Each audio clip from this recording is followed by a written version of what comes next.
Hello, good afternoon, good morning, good evening. This is Willie Cartwright from Save to Sane with you again, our first broadcast of the year 2025. And I'm happy to have all of you with me. Before we get into it, let me just say, because it's been a while, it's been since I think mid December. I had to take the holiday break, but happy holiday to all of you. Happy New Year to all of you. Welcome back. Those of you who are out there listening live, please send me a message. Let me know that you are listening with me today. And absolutely, please send in some comments as we get into our topic and discuss the things that we're going to discuss today. So I'm happy to be back. Nothing really has changed except I'm still enjoying my time living out here in the West. We are just outside of Vegas, and so we love it.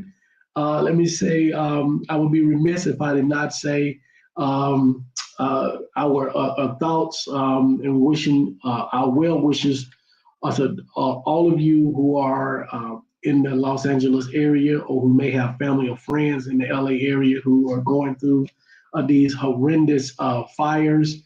Also, some of you who may be in the middle of the country and even southeast, especially where I'm from, Alabama and Georgia, who have been enduring this cold snap and even some snow. So Atlanta and I think parts of Alabama got snow over the weekend. So hopefully you guys are warm. And I think the snow is probably gone by now. At least my father-in-law, who I spoke with on Sunday, told me that the snow was gone, pretty much gone. So but yeah, we're glad to have all of you. Jay Jammin, what's going on? Jay Jammin, the first one to join us in the new year. Glad to have you. Greetings and happy new year to you as well, Jay. So I'm good. This is good. We are feeling good. It's been great. We've been here in Vegas now for 6 months, and we love it, love it, love it. My wife and I. We are fortunate. We have about what between lately it's been between 50 and 60 degrees and sunny every day. A little breeze, a little cooler, but nothing compared to what most of the country is dealing with. So we're good for that. We're happy for that. So yeah, listen, let me begin the way I've always begun, how I will always begin by saying thank you to a couple of extremely important people. First is Taisha. Taisha is out there. She told me that she was going to join us today. Give some comments, at least in the comment section, and be listening. Uh, I know she's out there because I just saw a post that she made commenting on a post that I commented on that she posted, I think, about 10 minutes, 15 minutes ago. So we just going back and forth laughing at some of the stuff. And we're going to, ironically, we're going to address and talk about some of that stuff today. So, yeah, so Taisha Essek, who's out there, thank you to you. Those of you who are not familiar with her and her work, please follow her on some of her social media platforms. Her podcast, hilarious. If you don't follow her on social media like Instagram or especially Facebook. She is hilarious. She spares no one. She's an equal opportunist, insulter, person that hurts your feelings if you're not right. So yeah, follow her. She has incredible content. And secondly, I'd like to thank my wife, Salima, who is always my biggest supporter. She pulls the strings behind the scenes. She helps me with all of this technology stuff. And I'm getting better, but when I'm having issues or problems, she happily steps in and solves them for me. So yeah, so we're good. So we hope to make this year an even better year. We hope to reach more people. We hope to continue to bring you great content as well and expand and broadness. Many of you who follow me know that I am doing this. This is part of what I do now on a full-time basis. When I say this, I mean this being in the space as an advocate for us non-believers, whether it be speaking engagements, whether it be teaching, whether it be the podcast, whether it be debates. I have a couple of speaking engagements in February, one here locally in February at the Sunday Assembly. I'm going to be talking about nuns, the evolution of nuns, NONES, and how secularism and how the nuns can help us to get to a more secular society. And that's the first, I think, the first Sunday in February. And then the following weekend, I will be speaking at an SEPES convention, which I think is the Southeastern Psychology, some kind of psychology conference. Where I would be presenting my graduate thesis on African American nuns and the effects of secularization on our society. So those are two events that's coming up for me that I'll be speaking at. So those of you who know of any organizations that would have me to come speak or looking for someone to speak in this space, the space non-believers, freedom from religion, diversity of religion or anything related, please reach out to me. I'll be happy to speak. I am a paid speaker. So I've done many things in the past for free. Hopefully that will not be the case going forward. But the fee is certainly negotiable. But I am really more interested in spreading this message and being an advocate for those of us in this space. And so with that being said, one last thing before we get into it, I want to also do a better job of publicizing my first book. This book here is called From Saved to Sane, My Journey Away from Christianity, Why Christianity Has Been Detrimental to the African American Community. Willie O. Cartwright. You can get this on Amazon. I think it's $19.99. Please support me if you would. If you want a signed copy, send me a message, an email. You can send me a message through here, or you can send me an email, and I'll put my email address in the box shortly. But you can send me an email, and I would with your address on it and name, and I can get you a signed copy if that's what you would like. So let's see. With that being said, we will discuss what, this is my email address that's in there, wocartwright@yahoo.com if you want to send my message. LMA, what's going on? Will your talks be recorded and available to view? Yeah, you're talking about those talks. We are recording the one on the first Sunday in February, and we're going to put that on this channel. As well as my website, which is Willie Cartwright Speaks. And there are a lot of these videos that we're doing here are on that website. But the website is Willie Cartwright Speaks. You can catch, and so we're going to put I think it's about an hour long. That presentation would be on the website, and I'm gonna put it on here as well. The following week, I need to check with the organization and see what are their recording requirements. If we are prohibited, or if we can record, then we certainly will, and we'll have that up in the same two spaces as well. Meaning here on this platform, or on my channel, Save the Same, and on the website, Willie Cartwright Speaks. So yeah, absolutely. So appreciate you for asking that. And how are you? Hope you're doing well. So yeah, so a couple of things that I want to do today. One of the things I want to do today is, because this is the beginning of the year, and for any people who have recently joined and will be joining this year, I always want them to know where we're coming from. I want them to know my background, how I got here, and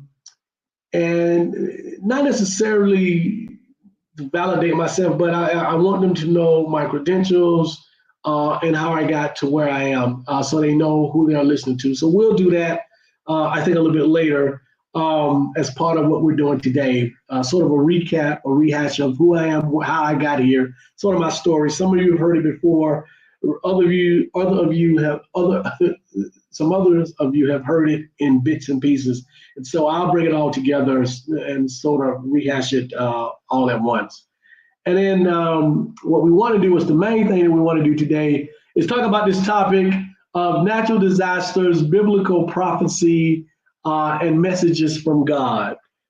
Basically, are natural disasters, and in the case, most recently, the fires that we see in Los Angeles, are there some kind of divine prophecies being fulfilled, or as part of some divine message from God, either A, warning us or signaling to us that the end times are upon hand? And as always, I always tell you where I sort of got this topic from, or what's caused me to speak on a particular topic. And so today is no different. If those of you, again, if you follow me on Facebook, you can follow me at it's WC. I think it's WC was a WC underscore O'Neal. So WC underscore O'Neal, Oneal. That's me on Facebook. I post a lot of things on Facebook. A lot of things I post on Facebook tend to get up under the skin or bother or trigger believers, and particularly Christians, because again, as a former Christian, most of my comments they're not necessarily directed at Christian, they're directed at religion, but I'm specific to Christianity or specific to the Abrahamic faith, which also includes Judaism and Islam. I hear very little from my Jewish friends in the way of pushback. I have a couple of Jewish friends who may say something every blue moon, but not a whole lot. Same thing with my Muslim friends. Not a lot. There's one guy in particular who I would consider to be somewhat extreme and archaic in his views. He's a good brother, part of the Muslim faith, but he will push back from time to time as well. But most of the people who I get pushback from are Christians. And so there you have it. And so this came about because as we see the fires, I was reading a lot of comments on social media, in particular Facebook, where people were talking about these are more signs of the end times because of the fires and the natural disasters, and we're getting closer to God coming back and Jesus coming back, so forth and so on. This has been prophesied in the Bible to occur and go on and on and on. And so I think Saturday or Sunday, I made a comment, posted a comment that said, this is not verbatim, but sort of sums it up. I said, if I see one more post talking about this is a divine message from God, or this is a sign of the end times, blah, blah, blah, then I'm just going to lose my mind. And then I sort of tongue in cheek was like, well, I'm just, never mind. I'm trying to be nice in 2025. But they got me to the topic, and I said, you know what, maybe this is something that I need to talk about in conjunction with some other stuff on my first podcast back in 2025. And so I posted that, and I got some pushback, clearly from some people, but just a few, because I think even some Christians are tired of other Christians anytime there's an earthquake or a hurricane or a fire or some kind of natural disaster. I think that even some Christians are getting tired of other Christians relating it or interpreting it loosely, subjectively, as some kind of dire warning from God and his about his imminent return, or Jesus' imminent return. And so I didn't get as much pushback. I got a lot of comments, mostly people agreeing or laughing about it. But there are those individuals out there who are extremely serious about their interpretations of these natural disasters. And so let me set the stage, let me set the foundation as to why I'm tackling this today. I personally think that this is dangerous from the standpoint of, number one, it is assimilating untrue information, unfounded information. That's number one. Everything that we see happening now in the world, we see more of it, obviously, because of the internet and camera phones and the fact that we are connected to the world. We have 24-hour news channels that cover all of this stuff, and we have our phones that information is fed into us constantly 24/7. So we see these things often. However, there is no doubt that there are maybe more natural disasters occurring than in the past, and certainly that these natural disasters are becoming more intense and more frequent and more dangerous. But that is all due to global warming, right? It is no specific message from God saying the more frequent they become or the more dangerous they become, I'm closer to coming back. And so I think that's dangerous. I think secondly, one of the comments I made to a person on my page was that I think this is highly unfair to young people, in particular young Christians, because they have a desire to live their life to its fullest. And if every time they're on social media or every time something happens in the world, they're being told by other older Christians that this is a sign of God's imminent return. He's coming back really, really soon. And so imagine if you're really indoctrinated into this stuff, how would that make you feel as a young person? Like, am I going to get an opportunity to really live my life before God comes back? Is he coming back next week, next month, next year, whatever? And so I think it's really unfair. I think it's, borderline, especially for young children. I think it's borderline child abuse through religion, and it's just it's no accuracy, no legitimacy to the things that these people are saying. We've always had natural disasters, going all the way back to the very beginning of time. We've always had earthquakes. We've always had storms. We've always had tornadoes. We've always had all of these things. As a matter of fact, one of the reasons why we do have gods is because when these things first start occurring in the human evolution, we did not have an explanation for these things: earthquakes, floods, natural fires. We did not have an explanation for these things. So with the limited mental capacity of us humans at that time, and still today, obviously, we decided that we would blame these things on a supernatural being. It was our way of explaining things that we could not explain. This is why you've had supernatural gods or deities named for natural disasters, or names meaning natural disasters. Apollo and Thor and all of these, or these gods would be, quote unquote, the god of rain, quote unquote, the god of thunder, quote unquote, the god of lightning. But as I've said before, and many of us have said before, as we've understood how these natural phenomenons have occurred, those gods have gone by the wayside. And so what we have left now, for the most part, is, again, gods that we're still using to explain things that we cannot explain. And so for all those reasons, I think this is really dangerous, and the reason why I made the comment that I made. A couple of comments here. Glad to have you all with us. Melanated, what's going on? You say, grand evening, everyone from Jacksonville, Florida. Hope you guys are doing well down there in Jacksonville, Florida. I guess the weather is fine. My cousin is in Tampa. He posted a picture of the beach, but it looks like he was the only person on the beach, so I don't know how well the weather is. But glad to have you. Happy holidays and Happy New Year. Thank you for being with us. LMA said, it's funny how religious folks can see a natural disasters as signs of end times, but not climate change. Right? We have more evidence of climate change than we do of some divine deity coming back, right? So it really doesn't make a whole lot of sense why they do this. And I also ask, what is this strange obsession with end times, with the earth being destroyed, and those of us who are not believers being cast away into this eternal damnation and hell?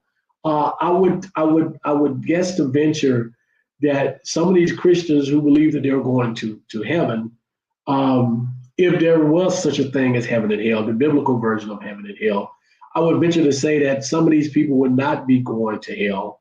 And for those who are going to hell, I would also venture to say that some of their friends, people who they know, maybe people who they love, are going to be some of the people who end up in this eternal fiery hell. And so, what is this obsession with the end times and Jesus coming back? Is your life so miserable, um, and you're so unhappy, or are you so indoctrinated with this crap that you are literally wishing for the destruction of the entire planet, so that you can go to this so-called heaven place and spend eternity on your knees worshiping this narcissistic, psychopathic deity that you call God or Allah or whatever it is that you call it. To me, that is a mental illness, and I think, and I had a longer post that I was going to post, and at the very end of it, it said that if you believe this stuff, then you have some type of mental illness and you need to get help. But I promised my wife that I would think twice and read over things before I posted them. And so I thought better of posting that much longer post. I still have it saved in a draft. And I was saying to myself, if I see one or two more of these posts, then I'm going to unleash this post and cause all kind of chaos. And certainly would have received a lot of pushback and argument and debate from people. But let's understand. I want to make sure that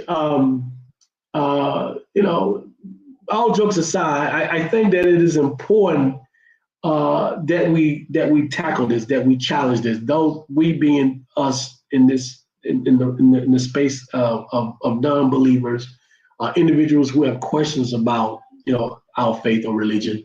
Everybody that's in that category. And that doesn't necessarily mean that you're not a believer. And quite frankly, there are some people who say, listen, I believe in a higher power. I believe that there is something out there beyond us. I just don't believe that is what we see and what we hear in the Bible. And so, and that's fine. I know plenty of people like that as well. And so you are part of us as well, right? So we want to be clear as to why we do this. We're tired of seeing people. And as I said before, I've had these discussions with people. One of the people I had discussions with was this Muslim brother. And he asked me, why was I triggered? I said, well, first of all, I'm not triggered. I said, but what I am, I'm tired of seeing your religion and the people of your religion, Islam and Christians, using fear to try to convert people to your religion. And then he came back and said, well, are you telling me that you non-religious people, that you guys don't use fear? I said, list for me when you've heard a non-religious person, a non-believer use fear to try to make someone not be religious anymore. And I said, as a matter of fact, you, my brother, my Muslim brother, your entire religion is based on fear and lies. And so that's what I'm careful to point out. We don't want to continue to have our people live on fear and lies. And so that's what happens when people on social media, you hear all these stories, see these things about, this is a sign from God. They've been saying this for 2,000 years. Even as a matter of fact, even Jesus said that the end times would come during his lifetime or his generation. Clearly that never happened, because 2,000 plus years later, we are all still here. And so, a couple of comments. Melanie said, the government, or should I say devilment, via HARP, H-A-R-P, is behind all these unnatural disasters, along with the controlled chaos is going on in this country. I am not a what's the word? Slipped my mind that quick. I was trying to think. But however, I don't put anything past anyone. I certainly don't put a conspiracy theories. That's the phrase I'm looking for. However, I don't put anything past anyone. I certainly don't put anything past any government. And I most certainly don't put anything past this government, looking at the history of this country and the history of this government, right? So absolutely. LMA said, it's funny how religious folks can see a natural disasters as sign of the end of times, but not climate change. Okay, so I read that. I must have missed Melanated comment. I'm sorry, Melanated. I just read yours. So let me skip. Jay Jamin, again, what's going on? You know that the DMV at one time did indeed categorize the belief in religion as a mental discipline. Yes, yes, absolutely. I learned this in grad school. I had a professor who taught a couple of classes, but had a part of his training and education was in psychology, mental type stuff. Plus, his wife was a professional in the mental illness space. Um, and so we learned a lot about it. So yeah, so absolutely, I'm not by stretch of the imagination. I am nowhere near an expert on it. I have been exposed to some of it, and this is one of the things that we talked about because it related to religious studies. And so yeah, absolutely. And I think that even today there are extreme versions that people would consider those people being mentally disturbed or having a mental illness. As a matter of fact, if any of us did exactly what the authors of the Bible did 2,000 years ago, we would probably be committed. If we got together and if 15, 20 of us, 40 of us got together and said, we heard voices from heaven, God told us to write this book, and we all sat down and wrote the book and put the book together in different pieces. And because of that, we're saying that the world should live by what's in this book because this voice told us to write this book. Certainly, Jay Jamin, we all would probably be we will all be committed to some type of mental institution. So yeah, Jay Jam has also said, you know that the DSM at one time did indeed categorize belief in religion as a mental disorder. Yeah, the DSM is what I'm more familiar with. Did you mean DMV? You meant DSM as opposed to DMV. I don't need to go to the DMV, but yeah, again, this is above my pay grade and out of my category. But yeah, but I am familiar with the DSM. That's one of the things that we learned. And so yes, so basically yes, I was aware of that, and thank you for bringing that up. LMA said John Henrik Clark. Yes, great man. Called the Abrahamic religions a male chauvinist murder cult, and I tend to believe him. That if you studied all of the Abrahamic faiths and you look at them objectively, and if you are not familiar with John Henry Clark, please read some of his stuff. Outstanding work. But if you look objectively at the Abrahamic religions, it is what he's saying is not far-fetched, not at all. There are certainly elements of male chauvinist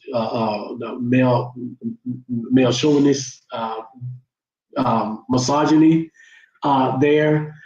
There was certainly murder, other atrocities, absolutely. So he is not far-fetched there at all. And certainly labeling it as a cult, I am not opposed to that either. So yeah, so absolutely. Thank you for that. Melanated said, think about it, because when God sends down disasters and then name them, make that make sense. Yeah, the one thing that I would say, whether a God or supernatural entity exists or not, the truth of the matter is that none of us will ever really know until we die, and then we won't know, right? At least not enough to tell other people. But here's the one thing that I wish that I did say, that I will say. If I'm wrong and there are supernatural deities out there, I am willing to bet everything that I have that those supernatural deities or that supernatural deity will not at all be defined the way that he is defined in the Abrahamic faith.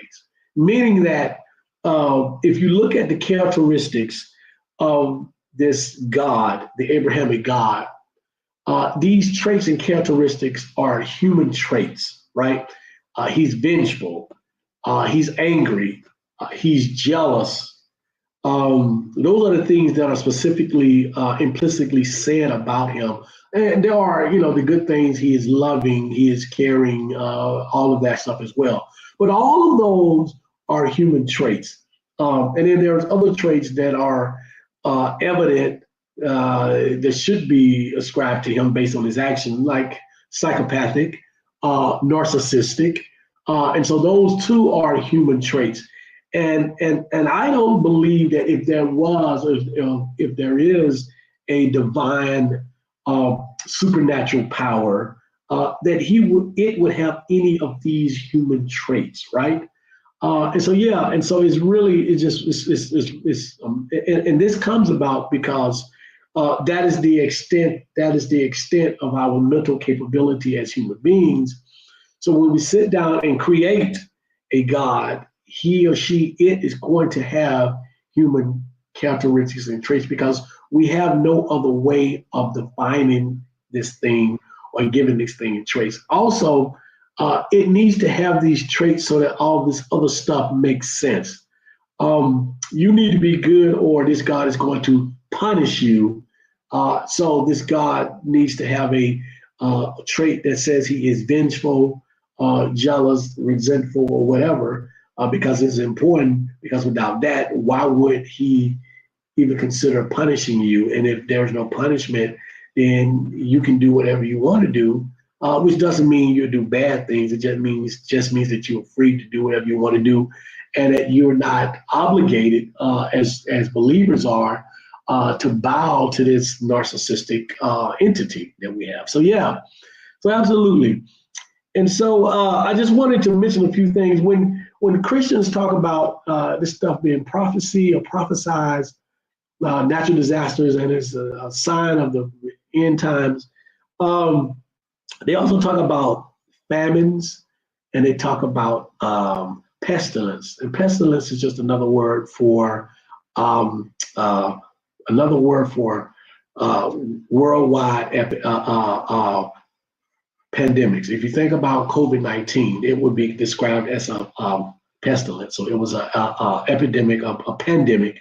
And so again, what I'd say in my pushback is that we've always had famine. As a matter of fact, the first famine that humanity knows about, or that was in some way recorded, was all the way back in 3500 BC, which would be 3,500 years before Jesus Christ, right? And 3,500 years plus before Christianity. So all of these things have been happening. If you're looking at COVID-19 as some kind of indication, because of its scale, that we're somehow closer, COVID-19 in the scale, in the percentage of people in the world that died from it, is not even close to being some of the worst ones that we've had. I think that the worst one is the Black Death, or the bubonic plague in the 1300s, that wiped out a third or up to 2/3 of Europe.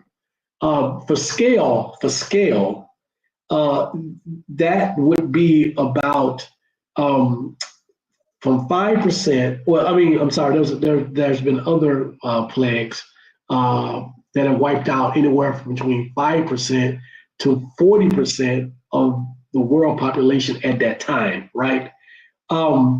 In comparison, just for scale, COVID-19 killed 0.0025% of the world's population. And so for all of my fearmongers out there, my Christian fearmongers out there, this is not at all an indication or a sign that your beloved master is coming back anytime soon. So you can cease with your obsession with the total destruction of the world for your narcissistic and greedy means. And so again, we here on this channel and other platforms like this, we just like to separate fact from fiction, reality from mythology, and we want people to not be not allow fear to push you into a belief system if that's not where you're going. We don't want it to be fear that keeps you in a belief system that you're either leaving or starting to have questions about. All of you and all of us should be free to question the religion that we're in. We should be free to question the things about their religion. And if we so choose that that faith or that religion is not for us and another one is for us, then by all means, we should be free to choose that and do just that. If we decide that no religion whatsoever is perfect, is right for us, then we should be free to do that. And if we choose to not believe in a divine deity, then we should have the freedom to do that as well. And so that's all that we're saying here. And so in order for us to be able to do that, we need the best information available. We need information that is correct, information that is right, and information that is not based on fear, subjective interpretation of sacred text, or someone's grand divine mythology wish list. So again, that's what we do here. So a couple of comments. Melanie again said that people of religion use these in time keys just as a fear-mongering tactic to get everybody in an uproar and fear of going to hell and heaven are states of mind, not actual places we go. So I was at an event on Saturday. Thank you, Melanie. And so this event is an event a bunch of mostly non-believers just talking about things that we talk about. This particular subject was about NDEs, near-death experiences. And there's actually a Christian pastor that's part of this group. And he says, well, I'm not trying to convert anybody, whatever it is. But he started talking about NDEs, and maybe we'll do a topic on that as well, a show on that as well. But he thought that near-death experiences were in some kind of way evidence that God exists, or that His God exists, which clearly that's a big stretch, a big leap, and doesn't make sense. But one of the things that I did tell him, and this is in relationship to what Melanie just posted. Understand where we got the concept of hell from. The concept of hell, as we see it today, was not in the Old Testament. What you saw was a place that was used to burn trash. That became sort of the foundation of hell, quote unquote. The images and what we have of hell today are from Dante's Inferno and some much older stories that are part of other religious beliefs. So there is no evidence of a biblical hell as we know it. Same thing with heaven. There was even a Catholic Pope who admitted in an interview that the concept of the biblical heaven is a made-up construct. It is a human, man-made construct. That there is no biblical heaven. Much like Melanie said, you create heaven or hell. Your state of mind, your condition, how you are. So some people out there may feel like that they are in hell now today with their current living conditions, whatever they may be. And there are obviously people out there who feel like they're in bliss or they're in heaven, given their living conditions as well. But to be concise about it, there is no evidence of a biblical heaven or hell. As a matter of fact, we know historically that these are human creations, human constraints that we've created in part as a control mechanism, and in part as a fear mechanism, and in part as a carrot and stick. If you do well, you receive the carrot, which is heaven. If you act a certain way, you receive this after death reward. And so so that's where we are on that. So I thank you all for those comments on that. I just wanted to spend a little time for those who may come on here for the first time or look at this for the first time. This being the new year, just sort of quickly kind of run through how I got here. And again, those of you all in there, you are more than welcome to make comments, to ask questions, or whatever. Because I don't know if I've done this completely like this. I may have done it in my very first video, but now this is the year, I think, I don't know, maybe 3 years of us doing this podcast or so. So it may be hard to find that. But anyway, so this journey in earnest started for me in 2015. Prior to that, I had always been a devout Christian, born and raised in the Deep South, Alabama. So those of you who know anything about the Deep South, the one thing you're going to do is go to church and you are going to be a believer. So everybody I knew was a believer. As a matter of fact, everybody I knew was Christian.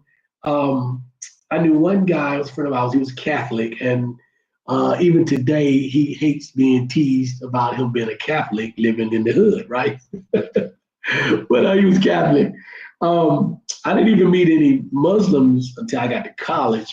So everybody I knew pretty much was Christian. And we were different variations, the denominations of Christianity. We were Baptist, Jehovah's Witness. I had an aunt who was Jehovah's Witness, Seventh-day Adventist, CME, AME, all of that.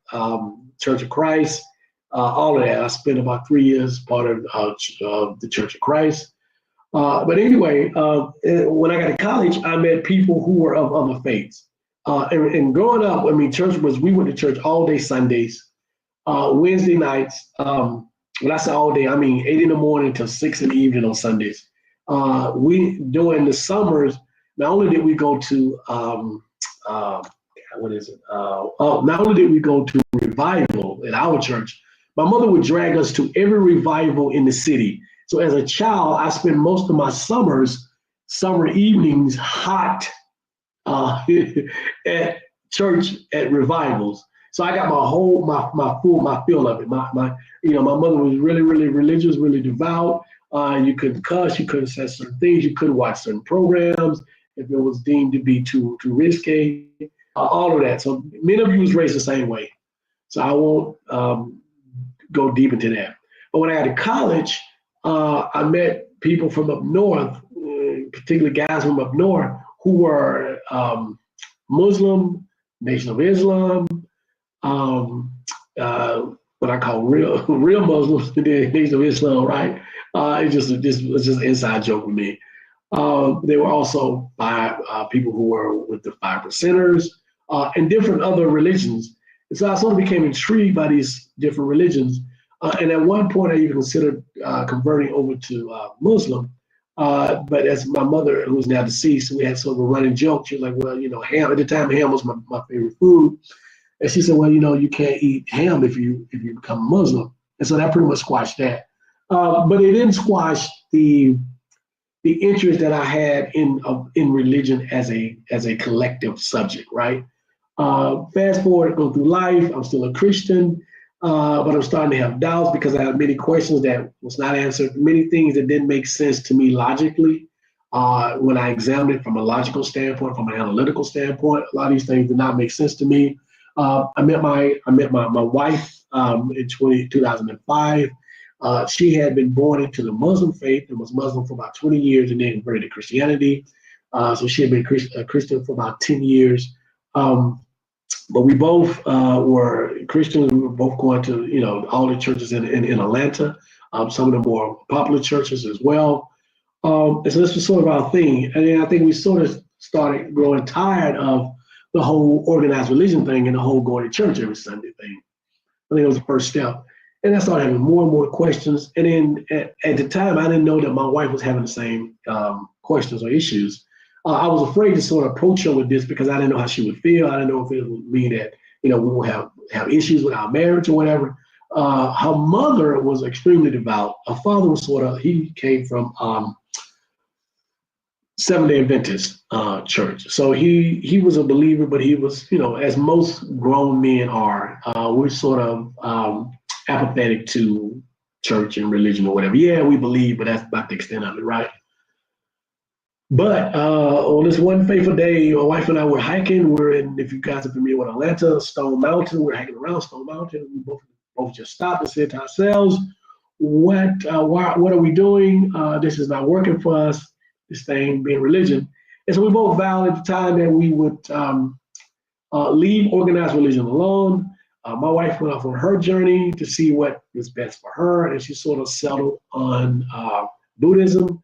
And so she's been a practitioner of Buddhism for a while now. It suits her, it's her personality, not just Buddhism, but some of the other Eastern philosophies, some of the Hindu practices, and some other Eastern philosophies as well. I pretty much swore off. religion altogether, but I was still interested in religion, how it affects us, how it affects society, how we are indoctrinated to it. And so I became really interested in studying religion from a secular standpoint. So I started doing a lot of study. I started reading everything I could get my hands on, books and books and books and books. In 2018, I started to write a book because I discovered that as an African American, what we hear all the time is that every African American is religious. Every African American believes in God. At least that's what I had heard. And being from the South, I had no reason to doubt that because everyone I knew was a believer, or at least I thought that they were. But as I started doing my research and started being in forums and posting, I realized that there were other people who looked like me that were not believers, even atheists, right? But for whatever reason, and they all had a different reason, they were not public with their disbelief. And trust me, I understand why. Some of it was a fear of being ostracized by family and friends. Some of it was literally about I could lose my job. Some of it was that, I'm a public servant, and if people find I don't believe in God, this would cause an issue. Some of it was that, my spouse will leave me, my family would disown me, all kinds of reasons. All of these reasons, absolutely legitimate reasons. And I know this for a fact because of my experiences, right? So I wanted to write this book, the book that I showed you guys earlier, From Saved to Sane, that I want you guys to pick up on Amazon. But the book is really about my journey away from Christianity, and there's some historical stuff in there as well to talk about the evolution of religion and Christianity. But it talked about my journey and why I think Christianity has been and is detrimental to our community as a whole. And so that was 2018. I published the book in 2020. I really didn't publish the book to sell a whole lot of copies. I did it so I could have something to speak about when I speak and become a paid speaker. But it ended up selling a whole lot more copies than I thought it would. In the process, I also found other people I had grown up with in Alabama who lived maybe even in Georgia when I moved to Georgia that looked like me, but that were not. They were not believers, right? Even some were atheists. I was like, interesting. And so at that point, I realized that I would be sort of an advocate, sort of the mouthpiece for many of these people who, again, for whatever reasons, could not come out. But I wanted to take it a step further. I had written the book. I had done a ton of reading, but from a educational standpoint and from a credibility standpoint, I wanted to go deeper. And so I enrolled in Georgia State University in 2022 in a religious studies program, earned a master's degree in religious studies. I think I had a 3.9 GPA or something like that. And so everything I wrote and everything I did there was centered around secularism, secularization, NES, and how disbelief, non-belief affects society as a whole. And so I consider myself a secular humanist. And there's a lot of reasons, but I don't like titles, but if I have to give myself one, that's what I would call myself. There is reasons why I don't necessarily call myself an agnostic or an atheist. However, I don't, when in the eye of a Christian, in the eye of most Christians, they would probably consider me an atheist, at very best, an agnostic. I don't challenge them or correct them for the most part when they say that, because I don't have a problem with that. It's sort of an easier way to get to what we are getting to. If a person wants to engage me in dialogue and discourse at an intellectual level, then we can get into the parsing of titles and positions, and then I can explain to them why I call myself A as opposed to B, right? And so that's what happened. And so since then, I've obviously graduated, got my degree. I've taught a couple of classes. I've been interviewed. If those of you are familiar with Dan Barker, who is a giant in the non-belief community, he used to be a pastor. He used to literally write gospel songs. I became a non-believer, started a group called the Foundation for Freedom from Religion organization, which is huge. He interviewed me about the book. I've been talking with American Atheist Organization, American Humanist Organization, about working with them as well. I've spoken at a couple of religious trauma conventions. I've spoken at the largest religious conference in the world last year, well, in 2023, twice. One at the regional conference, the worldwide conference, and then one at a regional conference, where I presented my graduate thesis. And so that's how we got to where I am now. And so, again, from a credibility standpoint, who you're listening to is someone who actually has credibility in this field, who's earned a degree, an advanced degree in this field, who's written a book, who's written numerous articles, who've been interviewed by several people in the field, who participated in numerous conventions and conferences as well. Been on multiple podcasts talking about the subject, and this is what I do on a full-time basis. One of the things I'm doing now, I'm in the process of writing my second book, which is basically a collection of all of my grad school writings in this area, on this field. So, it will conclude with my graduate thesis. But there are other papers that I wrote about religion in the South, and some other papers that I wrote. So I'm collecting all of those and put those in a book, and hopefully get that book out before the end of the year. I'm shooting for the fall, and we will get that done as well. But my graduate thesis, which is at Georgia State University Library.com, has been downloaded in less than a year. It's been downloaded about 130 times all across the world. So what that means is that people are citing my work in their research. And so I'm happy about that. But that's how I got to where I am now. So yeah, I do not, to make things really simple, I do not believe in any of the gods or deities that we know of, including the Abrahamic God. I do, however, leave open the possibilities that I could be wrong. I also leave open the possibilities that there is something beyond us, beyond me, that people may define as a supernatural entity. I don't know, and quite frankly, I don't care. It's all irrelevant to me. What's important to me is that I and those who come in contact with me live the best life that they can live in what we know exists today, which is us today. So that's sort of in a nutshell where we are. Couple of comments. LMA said you are very lucky that both you and your wife took the path together.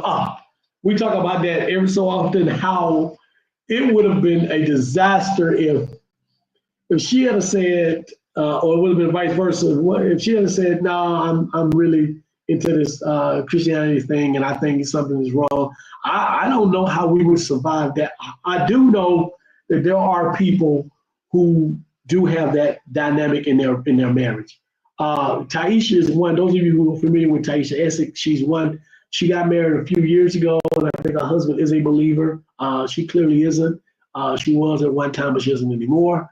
And so I think she's been on this program before, and she's talked about those dynamics. We may be able to get her back and talk about that again. But there are people who exist and live in that kind of. I don't know if I would have been able to. So you're absolutely right about that. LMA also said, did I miss the comments?